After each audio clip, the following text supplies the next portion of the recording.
Bonjour à tous, bienvenue à vous. Nous sommes comme tous les dimanches réunis, rassemblés autour de la parole de Dieu. Amen.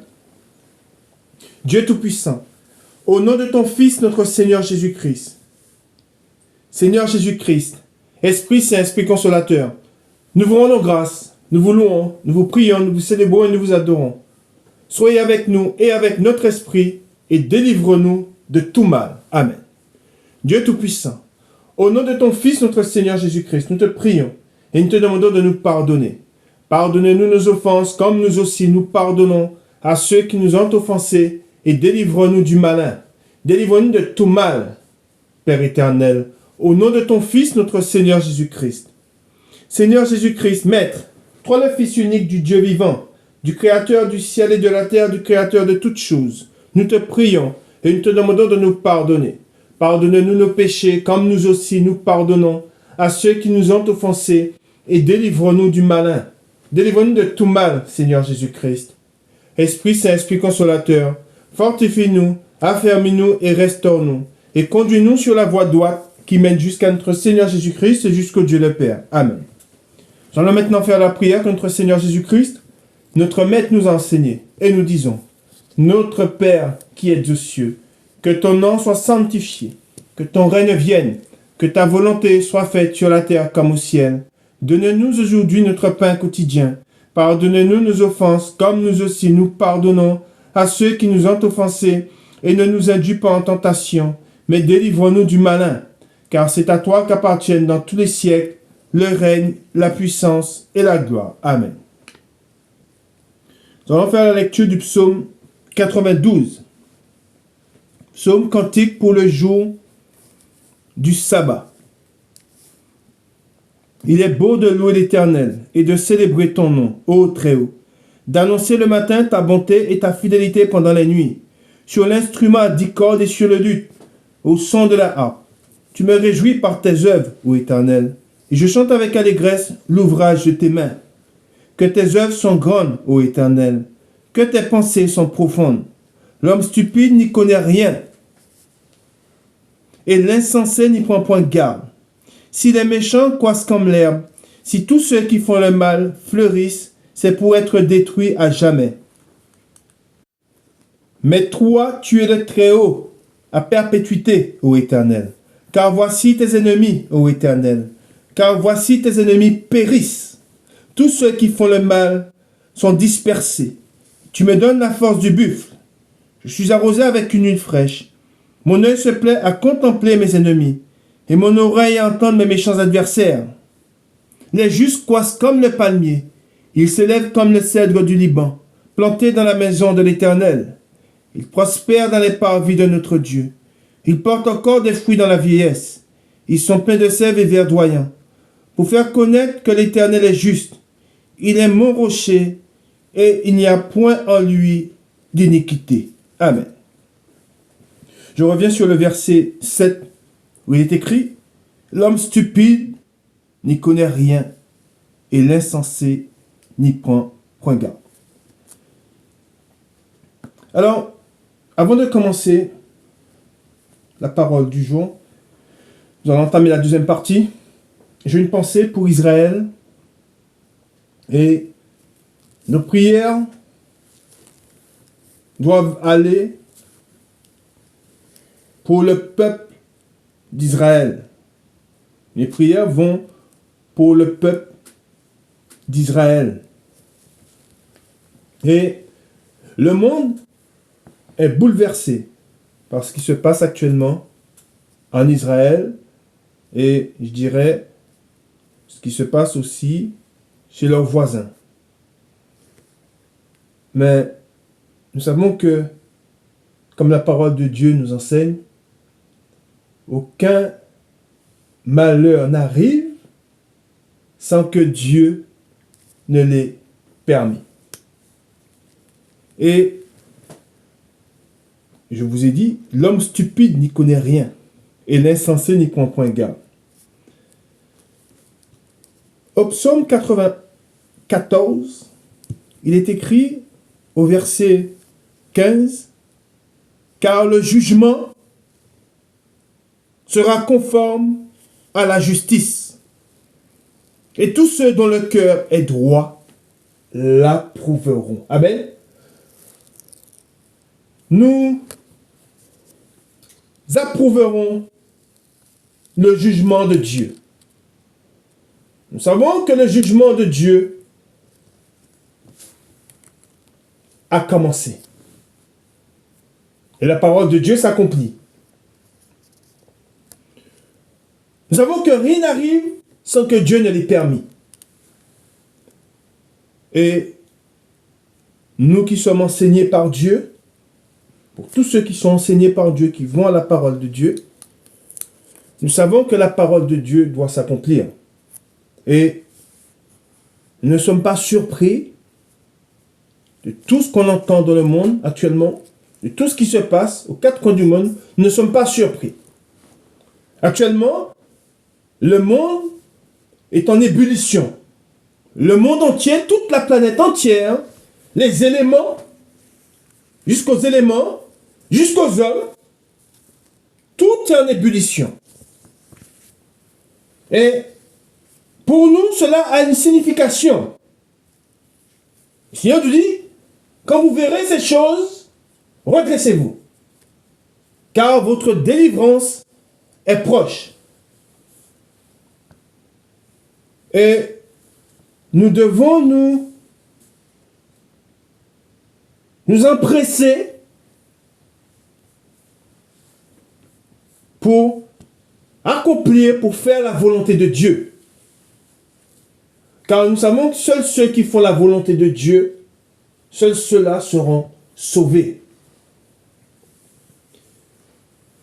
Et tout ce qui se passe actuellement en Israël, tout ce qui se passe actuellement en Israël, tout est écrit d'avance. Nous allons lire un psaume. Nous allons lire le psaume et nous allons intercéder. De même qu'Abraham intercéda pour Sodome, même si Dieu l'avait averti de ce qu'il allait faire. Même si nous savons ce qui va arriver, nous avons les psaumes qui sont là pour nous rappeler la posture que nous devons avoir. Amen.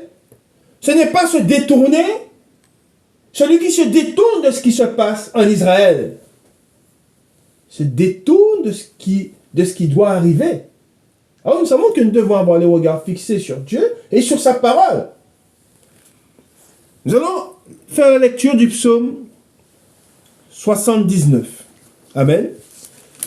Le psaume 79, le titre, Supplication en faveur de Jérusalem. Amen.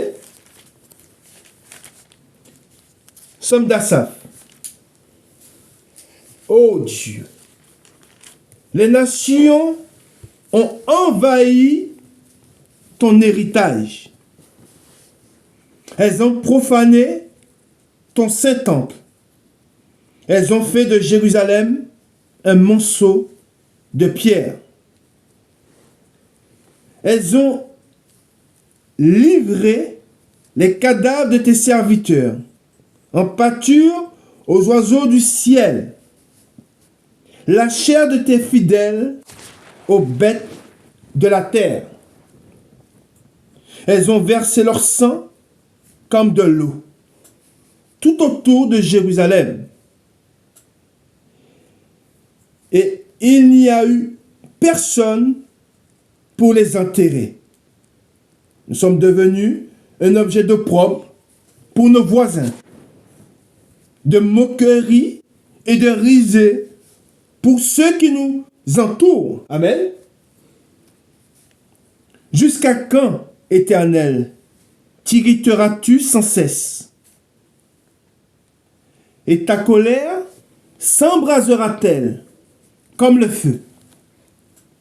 Répands ta fureur sur les nations qui ne te connaissent pas et sur les royaumes qui n'évoquent pas ton nom. Car on a dévoré Jacob. Amen. Et nous allons voir ensuite la seconde partie, après la lecture des psaumes. Je répète, car on a dévoré Jacob et ravagé sa demeure. Ne te souviens plus de nos iniquités passées, que tes compassions viennent en hâte au-devant de nous, car nous sommes bien malheureux. Secours-nous, Dieu de notre salut, pour la gloire de ton nom. Délivre-nous et pardonne nos péchés à cause de ton nom. Pourquoi les nations, diraient-elles, où est leur Dieu? Qu'on sache en notre présence parmi les nations, que tu venges le sang de tes serviteurs, le sang répandu, que les gémissements des captifs parviennent jusqu'à toi. Par ton bras puissant, sauve ceux qui vont périr. Amen. Rends à nos voisins, cette fois dans leur sein, les outrages qu'ils t'ont faits, Seigneur. Et nous, ton peuple, le troupeau de ton pâturage, nous te célébrerons éternellement, de génération en génération, nous publierons tes louanges. Amen. Et il est très important, en ces temps de détresse pour Israël, dans ces temps où même si nous le savons, tout ce qui se passe actuellement en Israël, c'est les signes. La parole de Dieu, comme je vous ai dit, doit s'accomplir. Alors oui, c'est et c'est écrit dans la parole de Dieu. Cela a bouleversé et bouleverse beaucoup de personnes. Cela a bouleversé beaucoup de nations. Mais pour nous qui connaissons la parole de Dieu, et comme je vous ai dit, et comme dit le psaume 94, c'est pour ça que je vous ai dit, car le jugement sera conforme à la justice, et tous ceux dont le cœur est droit, quand on parle de tous ceux dont le cœur est droit, ce sont tous ceux qui vont à la parole de Dieu, qui sont enseignés par l'Esprit Saint, eh bien, ne pouvons pas faire autrement qu'approuver ce qui se passe en Israël et ce qui se passe actuellement dans le monde. Car je vous ai dit, aucun malheur n'arrive sans que Dieu ne les permette. Amen. L'esprit qui est dans le monde, l'esprit du monde, cet esprit est contre Dieu. Ceux qui sont contre Israël, je vous l'ai dit, sont contre Dieu. Celui qui lutte contre Israël, lutte contre Dieu. Et nous savons, l'adversaire, le diable, il s'est révolté contre Dieu.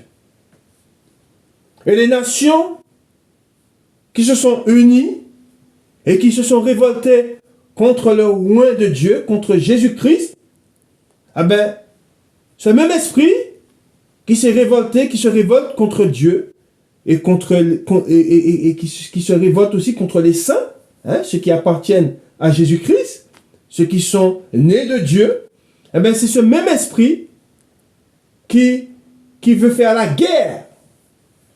J'ai dit bien qu'il veut faire la guerre à Israël. Amen. Mais Dieu, que dit Dieu? Nous allons faire la lecture.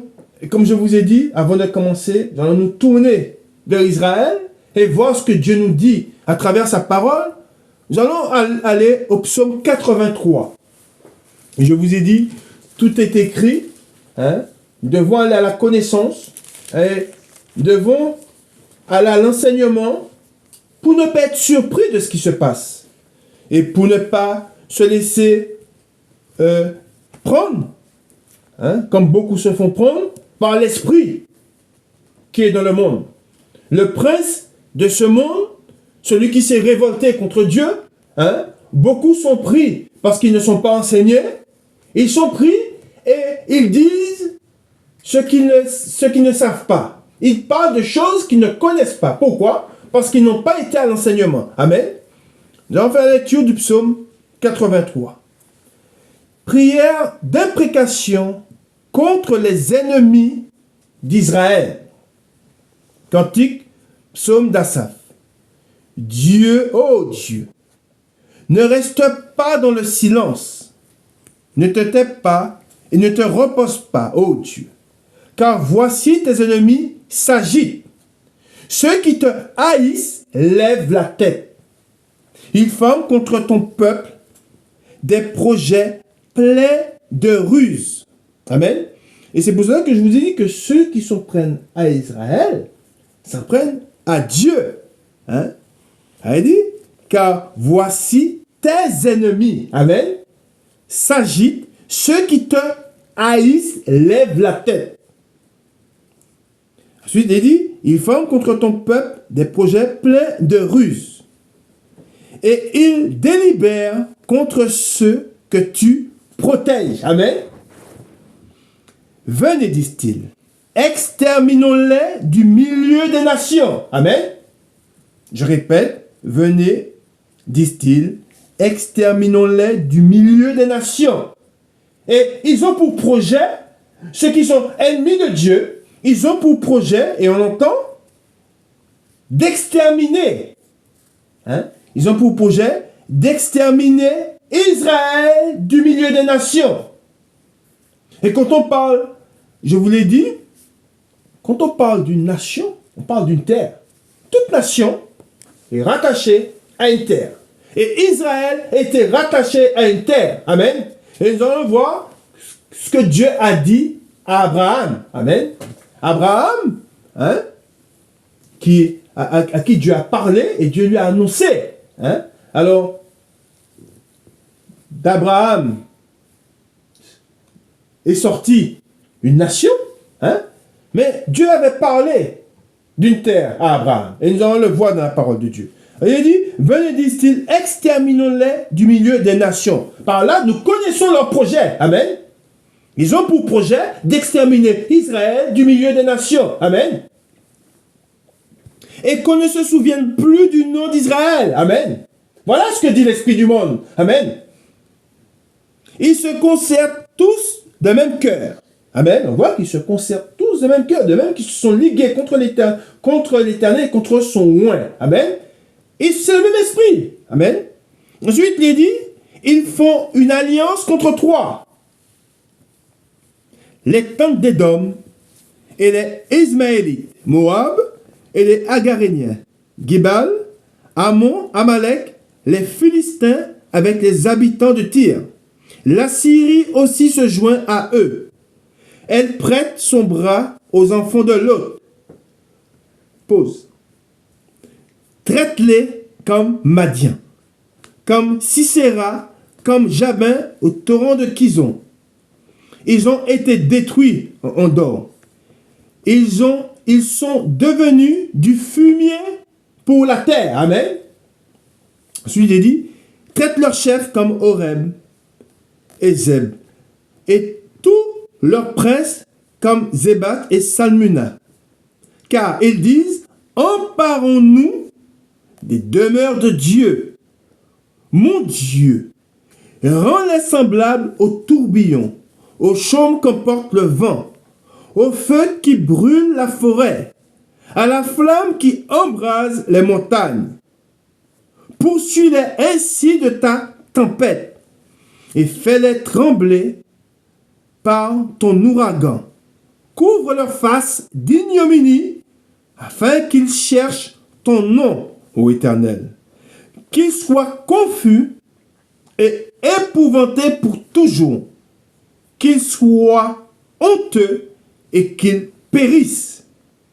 Qu'ils sachent que toi seul, dont le nom est l'Éternel, tu es le Très-Haut sur toute la terre. Amen. Car Dieu est victorieux. Amen. Il a la victoire sur ses ennemis. Il ne permettra pas, de même, il est question de nous. Hein? Et aujourd'hui, ce que nous voyons, ce qui se passe en Israël, les chrétiens seront pris, seront persécutés, seront mis à mort par ce même esprit, par l'esprit qui a crucifié notre Seigneur Jésus-Christ, par l'esprit qui a persécuté tous les chrétiens. Pour ceux qui sont enfants de Dieu, sont persécutés, de même qu'ils m'ont persécuté, ils vous persécuteront aussi. Amen. Et c'est pour cela que le Seigneur ne nous a rien caché, il nous a tout annoncé d'avance. Et c'est pour cela, aujourd'hui, on va continuer la lecture, la deuxième partie sur Israël, qui était, pourquoi Israël, et on va le voir, pourquoi, qui, à quel moment que ce nom a été donné à qui? À Jacob, parce qu'on parle de, avant qu'il s'appelle Israël, il s'appelait Jacob. Et qu'est-ce qu'on voit, quand on va dans la parole de Dieu, si on va dans le dictionnaire, il est dit, alors Jacob, fils cadet d'Isaac et de Rebecca. On parle du fils cadet. Ensuite, il est dit, il s'empara du doigt d'aînesse de son frère, Ésaü. Et il a employé la ruse pour recevoir la bénédiction de son père. Cependant, Dieu le rencontra et le transforma. Jacob, il dit que Jacob fut l'ancêtre des 12 tribus d'Israël. Amen. C'est l'ancêtre des 12 tribus d'Israël. Il descendit en Égypte pour échapper à la famine. En gros, on résume son parcours. Ensuite, il est dit, il prononça des bénédictions prophétiques sur ses 12 fils. Amen. Alors, ensemble, nous allons voir ensemble la naissance. Nous allons parcourir un petit peu l'histoire, les faits sur Jacob. Nous allons voir l'origine, les origines. Les origines de quoi? D'une nation. Naissance d'une nation. Qu'est-ce que la nation d'Israël? Quel est ce peuple? On a dit que Jacob, c'est l'ancêtre d'Israël. L'ancêtre des 12 tribus d'Israël. Et quand on parle d'ancêtre, et on verra aussi dans la parole de Dieu, on parle aussi, ancêtre, c'est tous ceux qui descendent de lui, non pas ses fils directs, les 12, mais ses petits-fils aussi, et en particulier 2 petits-fils qui descendent de Joseph, car ils ont leur place aussi, quand on parle de la nation d'Israël, on voit qu'ils sont aussi au milieu de cette nation, et ils font partie des 12 tribus, ils sont nommés dans les 12 tribus, sur la terre, on les retrouve, on voit que des parts leur a été données. En Israël, des parts leur a été données. Et dans Apocalypse aussi, on voit que Dieu, quand il parle des 144 000, on voit que dans Apocalypse, il est dit, on parle de ceux qui descendent des 12 tribus d'Israël, et on parle des 144 000, qui descendent tous des tribus d'Israël, des 12, et ils sont marqués du sceau de Dieu. Amen. C'est pour cela, voilà, il y a un territoire, et il y a des tribus, Dieu prendra des 12 tribus, 144 000 parmi toutes ces tribus, et ils seront marqués du sceau de Dieu. Mais ça, on le verra après. Là, aujourd'hui, nous allons voir, si je puis dire, employer le mot au commencement. Que s'est-il passé au commencement? Quand Dieu rencontra Abraham. Et c'est ce que nous allons voir ensemble. Amen. Nous allons commencer la lecture, nous allons dans Genèse. Amen. Nous allons à l'instruction, nous allons à l'enseignement, car il est très important d'être enseigné par Dieu. Et nous devons lire la parole de Dieu pour ne pas être pris par les flots. Et les flots, quand je parle de flots, je parle des flots qui sont dans le monde.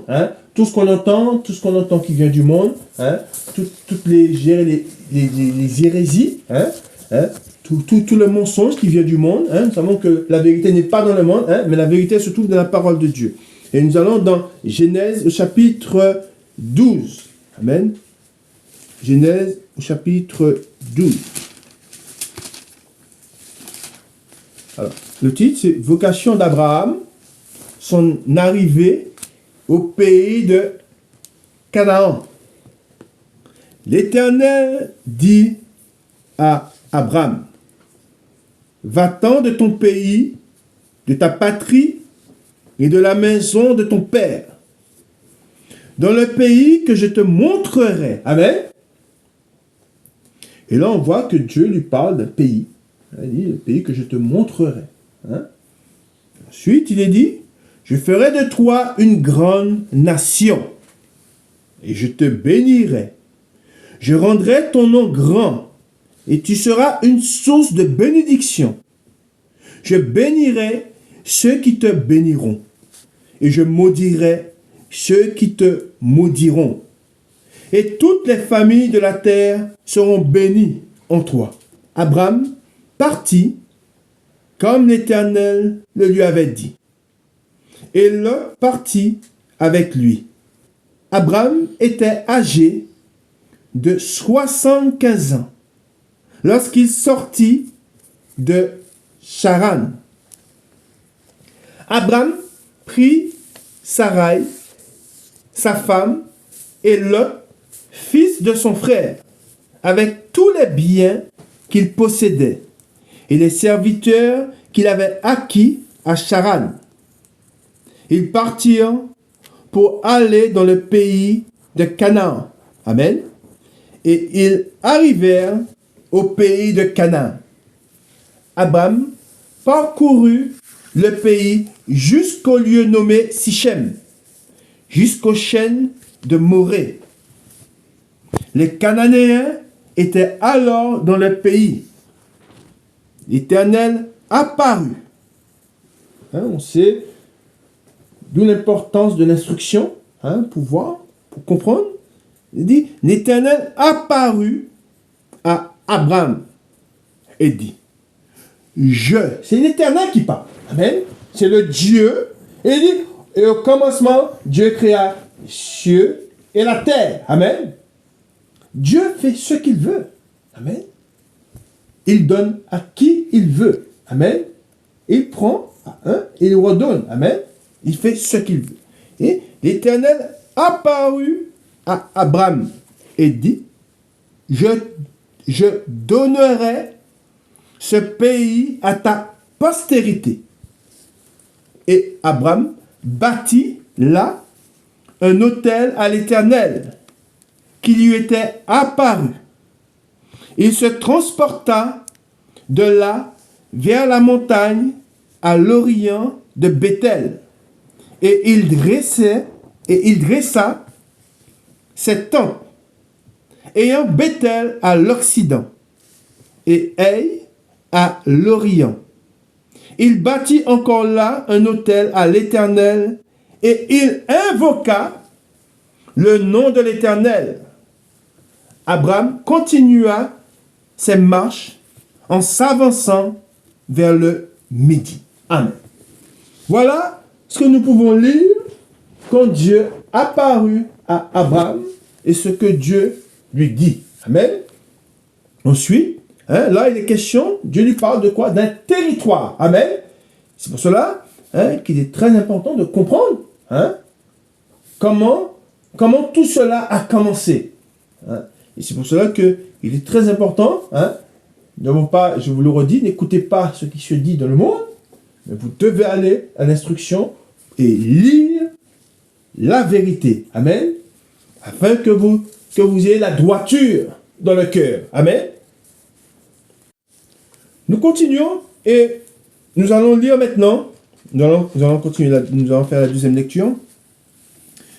Nous avons vu le chapitre 12 et le verset de 1 à 9. Et là maintenant, nous allons faire la lecture du chapitre 13. Chapitre 13, et nous allons faire la lecture à partir du verset 14. Le verset 14, la promesse. Dieu lui fit une promesse. Amen.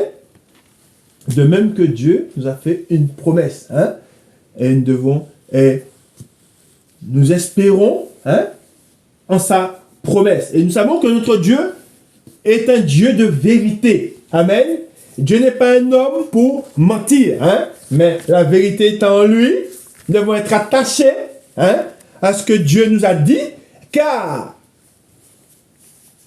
voyant ce qui se passe dans le monde et voyant la parole de Dieu s'accomplir, hein, c'est une chose certaine, hein, si ces choses tardent, hein, c'est ce que Dieu nous dit, si elles tardent, attendez-les. Amen. Et nous devons attendre dans le silence, dans la prière et dans l'instruction. Amen. C'est très important. Et comme je le dis souvent, afin que le peuple, hein, afin que ma nation soit bien disposée, hein, afin que quand le Seigneur reviendra dans sa gloire, il trouve un peuple bien disposé. Amen. Et nous lisons, promesse à Abraham. L'Éternel dit à Abraham, après que Lot se fut séparé de lui, lève les yeux, et du lieu où tu es, regarde vers le nord et le midi, vers l'Orient et l'Occident, car tout le pays que tu vois, je le donnerai à toi et à ta postérité pour toujours. Amen. Je répète, pour toujours. Et je voudrais ajouter, si Dieu a donné, est-ce que l'homme peut prendre? Si Dieu a donné, est-ce que la main d'un homme peut ravir? Non. Et c'est pareil pour nous. Je ne perdrai pas un seul de ceux que le Père m'a donné. Et c'est pour cela que cette terre que nous voyons, où Israël est, cette terre où Dieu dit, car tout le pays que tu vois, je le donnerai à toi et à ta postérité pour toujours. Qui ôtera de sa main? Si Dieu donne, qui viendra et prendra dans sa main? Personne. Aucun homme et aucun Dieu de ce siècle. Des minuscules. Je rendrai, au 16, il est dit, je rendrai ta postérité comme la poussière de la terre. En sorte que si quelqu'un peut compter la poussière de la terre, ta postérité aussi sera comptée. Lève-toi, parcours le pays dans sa longueur et dans sa largeur, car je te le donnerai. Amen. Et c'est pour cela que nous savons. Alors oui, au cours des siècles, au cours des, je dirais, des centaines d'années où ils ont marché avec Dieu, et ils ont fait ce qui était mal. Et ils ont connu, et beaucoup de fois, ils ont été déportés. Hein? Sur Nebuchadnezzar et sur beaucoup de rois.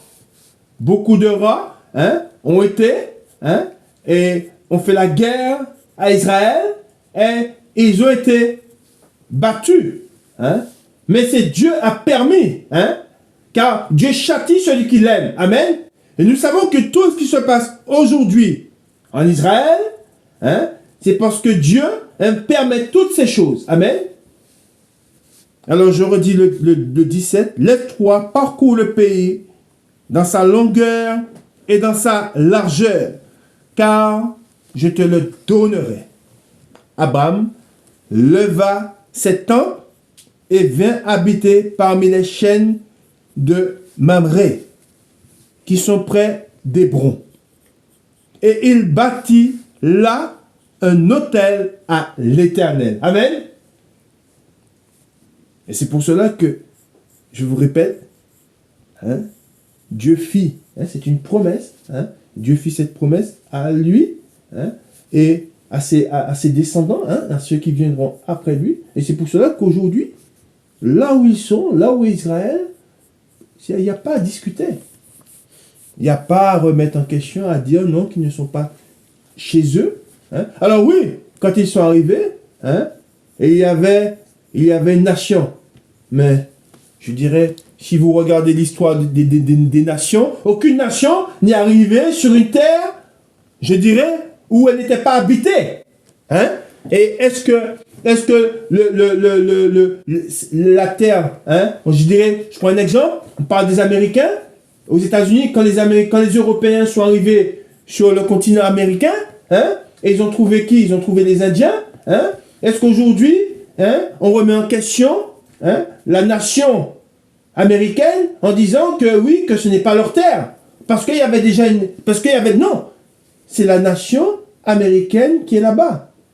Alors pourquoi aujourd'hui faire une distinction en remettant en cause une nation et sa terre? Hein? Ce sont des excuses, hein, tout simplement, pour faire, hein, pour mettre leur plan à exécution. Hein? Ils se sont ligués contre l'Éternel et c'est pour cela qu'ils font la guerre à Israël. Amen. Alors maintenant, nous allons voir, nous avons vu la promesse. Hein? Maintenant, nous allons voir la postérité. La postérité. Hein? C'est ce que nous allons voir ensemble. Et nous allons dans Genèse, toujours dans Genèse, au chapitre 25. Genèse, chapitre 25. Et à partir du verset 19. Nous avons lu une fois, dans la parole de Dieu, il dit que ce que vous avez entendu dès le commencement demeure en vous. Nous lisons ce qui s'est passé. Hein. Nous voyons ensemble la naissance. Hein. Nous sommes en train de voir la naissance d'une nation. Comment une nation, hein, que Dieu a choisie, hein, est née, et comment elle a acquis, hein, un territoire. Hein. Et ce territoire lui a été, je dirais, avant qu'elle lui soit acquis, ce qu'elle a été acquise, mais Dieu lui a donné. C'est un territoire que Dieu lui a donné. D'accord? Et avant qu'il y ait le territoire, il y a la naissance, hein, d'une nation. Et là, nous allons voir la postérité. Hein? Nous allons voir la postérité. Et nous lisons Genèse, chapitre 25, le verset 19. Postérité d'Isaac. Voici la postérité d'Isaac, fils d'Abraham. Abraham engendra Isaac. Isaac était âgé de 40 ans quand il prit pour femme Rebecca, fille de Bethuel l'araméen, de Padan Aram, et sœur de Laban, l'araméen. Isaac implora l'Éternel pour sa femme, car elle était stérile, et l'Éternel l'exauça. Rebecca, sa femme, devint enceinte. Les enfants se heurtaient dans son sein, et elle dit, « S'il en est ainsi, pourquoi suis-je enceinte ?» Elle alla consulter l'Éternel, et l'Éternel lui dit, « 2 nations sont dans ton ventre, et 2 peuples se sépareront aux sorties de tes entrailles. Et de ces peuples sera plus fort que l'autre, et le plus grand sera assujetti au plus petit. Les jours où elle devait accoucher s'accomplirent. Et voici, il y avait 2 jumeaux dans son ventre. Le premier sortit entièrement roux, comme un manteau de poil, et on lui donna le nom d'Ésaü. Ensuite sortit son frère, dont la main tenait le talon d'Ésaü, et on lui donna le nom de Jacob. Isaac était âgé de 60 ans lorsqu'il naquit. Amen. Alors nous avons vu ensemble la postérité, hein, et nous voyons, et comme nous venons de le lire, Jacob est fils d'Isaac. La promesse. Dieu avait visité Abraham et lui avait fait une promesse. Et Jacob et Ésaü sont ses deux fils. Isaac eut deux fils. Mais Dieu dit dans la parole, j'ai aimé Jacob et j'ai haï Ésaü. Et on voit que dans le sein de Rebecca, il est dit, il y avait deux nations. Et dans ces deux nations qu'il y avait, Dieu en choisit une. Amen. Et maintenant, nous allons lire un fait qui s'est passé. Et ce fait, c'est que un des fils, on verra, c'est Jacob. Il est dit, Jacob vole à Ésaü la bénédiction d'Isaac. Puisque nous sommes en train de voir la naissance d'une nation, et il y a eu ce fait. Et c'est ce que nous allons lire ensemble. Nous allons dans Genèse, toujours dans Genèse, au chapitre 27, et nous faisons la lecture à partir du verset 1. Jacob vole à Ésaü la bénédiction d'Isaac. Isaac devenait vieux et ses yeux s'étaient affaiblis au point qu'il ne voyait plus. Alors, il appela Ésaü son fils aîné et lui dit, « Mon fils !» Et il lui répondit, « Me voici. » Isaac dit, « Voici donc, je suis vieux, je ne connais pas le jour de ma mort. Maintenant donc, je te prie, prends tes armes, ton carquois et ton arc, va dans les champs et chasse-moi du gibier. Fais-moi un mets comme j'aime et apporte-le-moi à manger, afin que mon âme te bénisse avant que je meure. Rebecca écouta ce qu'Isaac disait à Ésaü, son fils. Et Ésaü s'en alla dans les champs pour chasser du gibier et pour le rapporter. Puis Rebecca dit à Jacob, son fils, « Voici, j'ai entendu ton père qui parlait ainsi à Ésaü, ton frère.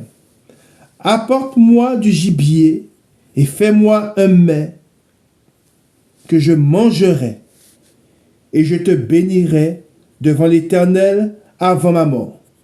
Maintenant, mon fils, écoute ma voix à l'égard de ce que je te commande. Va me prendre au troupeau 2 bons chevreaux. J'en ferai pour ton père un mets, comme il aime, et tu le porteras à manger à ton père, afin qu'il te bénisse avant sa mort. » Jacob répondit à sa mère, « Voici, Ésaü mon frère est velu, et je n'ai point de poil. Peut-être mon père me touchera-t-il, et je passerai à ses yeux pour un menteur, et je ferai venir sur moi la malédiction et non la bénédiction. » Sa mère lui dit, « Que cette malédiction, mon fils, retombe sur moi. Écoute seulement ma voix, et va me les prendre. » Jacob alla les prendre, et les apporta à sa mère, qui fit un mets, comme son père aimait. Ensuite, Rebecca prit les vêtements d'Ésaü, son fils aîné, les plus beaux qui se trouvaient à la maison, et elle les fit mettre à Jacob, son fils cadet. Elle couvrit ses mains de la peau des chevreaux, et son cou qui était sans poil, et elle plaça dans la main de Jacob, son fils, le mets et le pain qu'elle avait préparé. Il vint vers son père et dit, « Mon père. » Et Isaac dit, « Me voici. » « Qui es-tu, mon fils ?»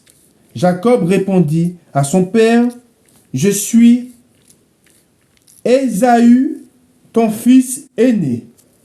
J'ai fait ce que tu m'as dit.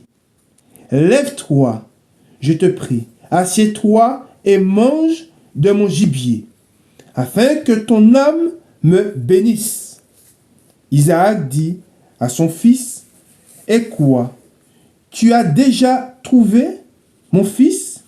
Et Jacob répondit, c'est que l'Éternel, ton Dieu, l'a fait venir devant moi.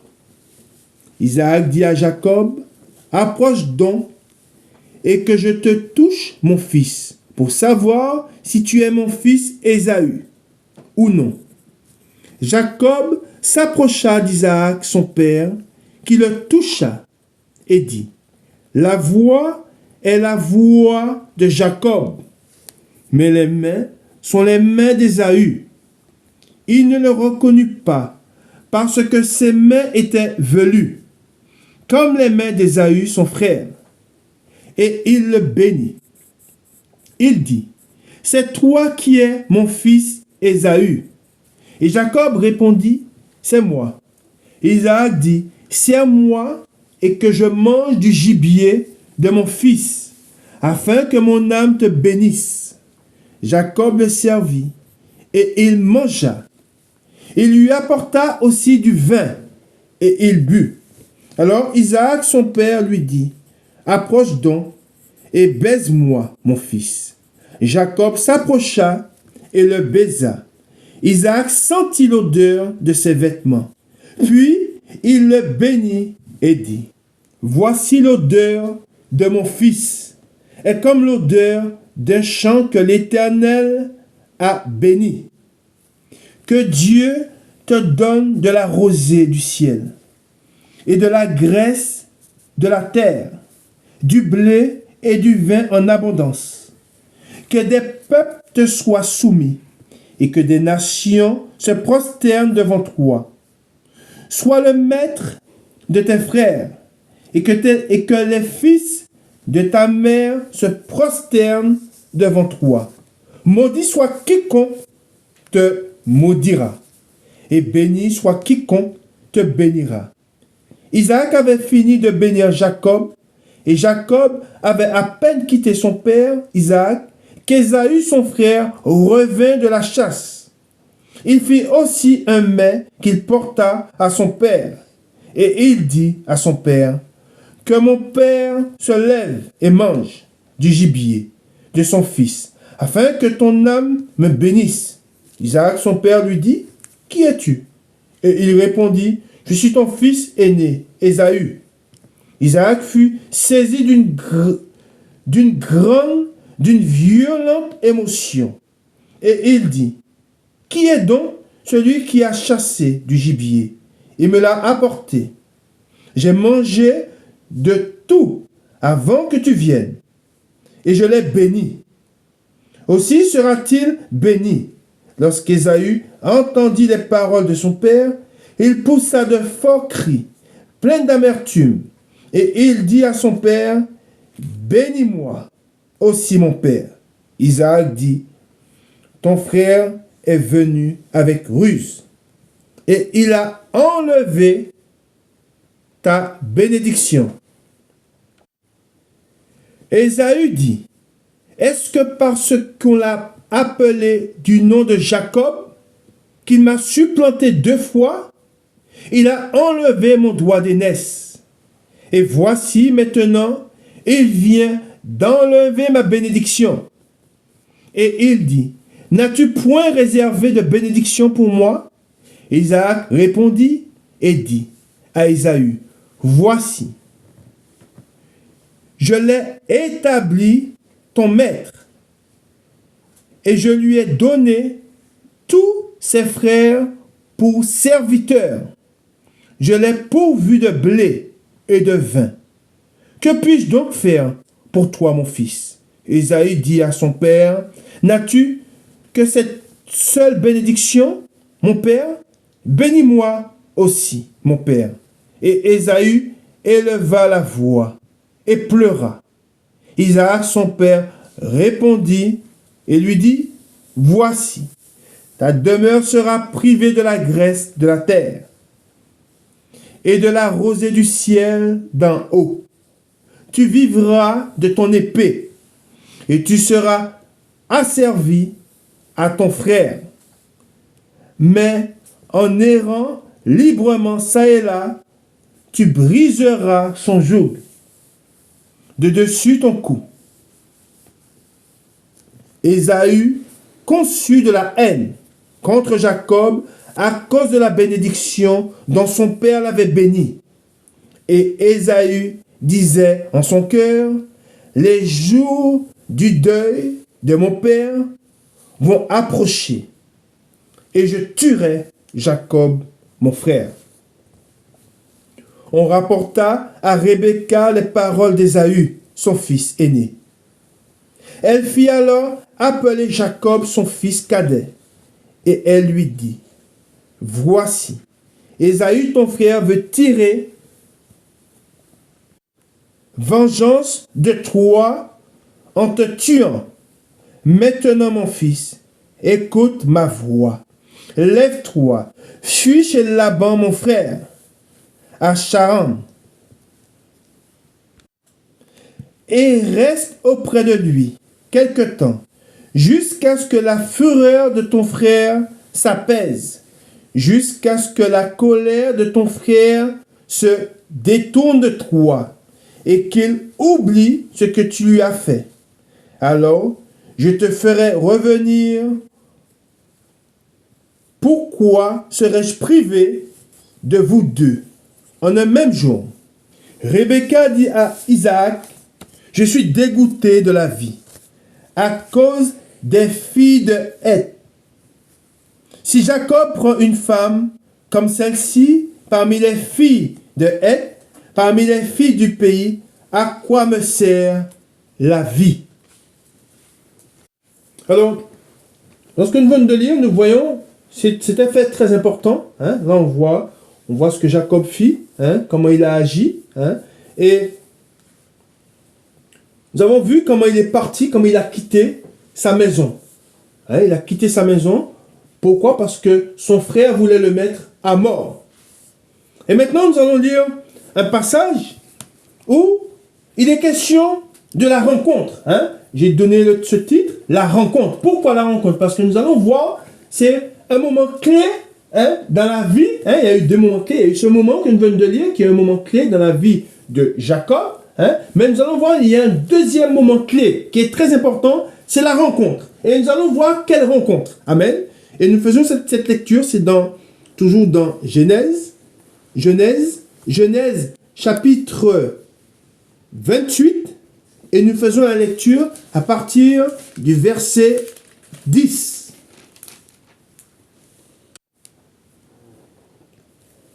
Jacob partit de Beersheba et s'en alla à Charan. Il arriva dans un lieu où il passa la nuit, car le soleil était couché. Il y prit une pierre dont il fit son chevet, et il se coucha dans ce lieu-là. Il y eut un songe, et voici, une échelle était appuyée sur la terre, et son sommet touchait au ciel. Et voici, les anges de Dieu montaient et descendaient par cette échelle. Et voici, l'Éternel se tenait au-dessus d'elle. Et il dit, je suis l'Éternel, le Dieu d'Abraham, ton père, et le Dieu d'Isaac. La terre sur laquelle tu es couché, je la donnerai. Amen. Voir quand Dieu dit, on se rappelle de ce que Dieu avait dit à Abraham, il dit, la terre sur laquelle tu es couché, je la donnerai à toi et à ta postérité. Amen. Et quand on parle de postérité, on voit, c'est les enfants qui sont nés, ce sont ceux qui sont nés, hein, qui sont nés, qui sont sortis du milieu de Jacob. Ensuite, il dit, ta postérité sera comme la poussière de la terre. Tu t'étendras à l'Occident et à l'Orient, au septentrion et au Midi. Et toutes les familles de la terre seront bénies en toi et en ta postérité. Amen. Et on voit que c'est là où il fit cette rencontre. Pourquoi la rencontre? Parce que c'est là qu'il rencontra Dieu. Amen. Ensuite, il dit, voici, je suis avec toi. Je te garderai partout où tu iras. Et je te ramènerai dans ce pays, car je ne t'abandonnerai point, que je n'ai exécuté ce que je te dis. Jacob s'éveilla de son sommeil et il dit, certainement l'Éternel est en ce lieu, et moi je ne le savais pas. Il eut peur et dit que ce lieu est redoutable. C'est ici la maison de Dieu. C'est ici la porte des cieux. Amen. Et on voit ce qu'il est dit de ce lieu. Il dit, c'est ici la porte des cieux. Et Jacob se leva de beau matin. Il prit la pierre dont il avait fait son chevet. Il la dressa pour monument et il versa de l'huile sur son sommet. Il donna à ce lieu le nom de Béthel. Béthel qui veut dire la maison de Dieu. Amen. Ensuite, il dit, mais la ville s'appelait auparavant Luz. Jacob fit un vœu en disant, si Dieu est avec moi et me garde pendant ce voyage que je fais, s'il me donne du pain à manger et des habits pour me vêtir, et si je retourne en paix à la maison de mon père, alors l'Éternel sera mon Dieu. Cette pierre que j'ai dressée pour monument sera la maison de Dieu, et je te donnerai la dîme de tout ce que tu me donneras. Amen. Gloire à Dieu. Gloire au Père, au Fils et au Saint-Esprit, comme il était au commencement, maintenant et pour les siècles des siècles. Amen. Alors après ce passage, après la rencontre, nous allons voir maintenant les femmes. Amen. Je dis bien les femmes. Hein? Pourquoi? Parce qu'il a eu, même s'il en aimait, on le voit, il en aimait qu'une, hein? Mais par des faits, hein, il s'est retrouvé avec plusieurs femmes. Hein, et on va voir ces femmes, hein, et nous allons voir ce qui est écrit dans la parole de Dieu. Amen. Alors nous lisons, c'est le chapitre 29, et nous faisons la lecture à partir du verset 15. Léa, titre, Léa et Rachel. Amen. Jacob demeura un mois chez Laban. Puis Laban dit à Jacob, « Parce que tu es mon parent, me serviras-tu pour rien? Dis-moi, quel sera ton salaire? » Or Laban avait 2 filles. L'aînée s'appelait Léa et la cadette Rachel. Léa avait les yeux délicats. On voit les yeux délicats. Elle avait les yeux délicats, où Léa avait la vue faible. Ensuite, il est dit, mais Rachel était belle de taille et belle de figure. Jacob aimait Rachel et il dit, je te servirai 7 ans pour Rachel, ta fille cadette. Et Laban dit, j'aime mieux te la donner que de la donner à un autre homme. Reste chez moi. Ainsi Jacob servit 7 années pour Rachel, et elles furent à ses yeux comme quelques jours, parce qu'il l'aimait. Ensuite, Jacob dit à Laban, donne-moi ma femme, car mon temps est accompli, et j'irai vers elle. Laban réunit tous les gens du lieu et fit un festin. Le soir, il prit Léa, sa fille, et l'amena vers Jacob, qui s'approcha d'elle. Et l'abandonna pour servante à Léa, sa fille, Zilpa, sa servante. Le lendemain matin, voilà que c'était Léa. Et je fais une parenthèse, et là on voit qu'il était trompé. Et ce n'est pas, je dirais, ce qu'un homme a semé, il le récoltera. Parce qu'on se rappelle qu'il avait usé de ruse vis-à-vis de son père. Et son père aussi ne voyait pas, avait la vue faible. Et il est dit aussi que, même si ce n'est pas la même chose, mais Léa, elle avait la vue faible aussi. Il est dit au 25, le lendemain matin, voilà que c'était Léa.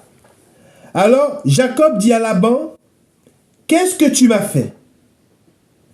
N'est-ce pas pour Rachel que j'ai servi chez toi? Pourquoi m'as-tu trompé? Laban dit, ce n'est point la coutume dans ce lieu de donner la cadette avant l'aîné. Achève la semaine avec celle-ci et nous te donnerons aussi l'autre pour le service que tu feras encore chez moi pendant 7 nouvelles années. Jacob fit ainsi et il acheva la semaine avec Léa. Puis Laban lui donna pour femme Rachel, sa fille. Et Laban donna pour servante à Rachel sa fille Bila, sa servante. Jacob alla aussi vers Rachel, qu'il aimait plus que Léa. Il servit encore chez Laban pendant 7 nouvelles années. Amen. Gloire à Dieu, gloire au Père, au Fils et au Saint-Esprit, comme il était au commencement, maintenant et pour les siècles des siècles. Amen. Nous avons vu la deuxième partie aujourd'hui. Nous avons vu la rencontre, nous avons vu, là nous venons de lire les femmes, nous avons vu le vol qu'a commis Jacob et nous avons vu la postérité. Il est très important, je vous le dis, et l'Esprit me met à cœur d'enseigner véritablement la parole de Dieu. Et l'Esprit demande aussi à ce que les enfants, car c'est très important, à ce que les enfants aient l'instruction pour connaître tout ce qui concerne Dieu, pour qu'on sache à qui nous avons été greffés. Amen. Nous avons été greffés à une nation, à un peuple qui a été choisi par Dieu. Et souvent, quand je dis cela, on me dit, oui, mais il y a Dieu a choisi aussi toutes les nations de la terre. Non. Au commencement, Dieu s'est choisi une nation, il s'est choisi un peuple. Et cela a une signification, on dit, c'est très important de voir comment Dieu opère. C'est pour cela que je vous ai dit que Dieu choisit qui il veut et ne pouvant rien dire, et il s'est choisi une nation. C'est pour cela que dans les Écritures, il est dit, j'ai aimé Jacob et j'ai haï Ésaü. Et pour finir, nous allons dans Romains, et nous l'avons lu la semaine dernière, mais nous allons lire la deuxième partie. Romains chapitre 9 et le verset 14.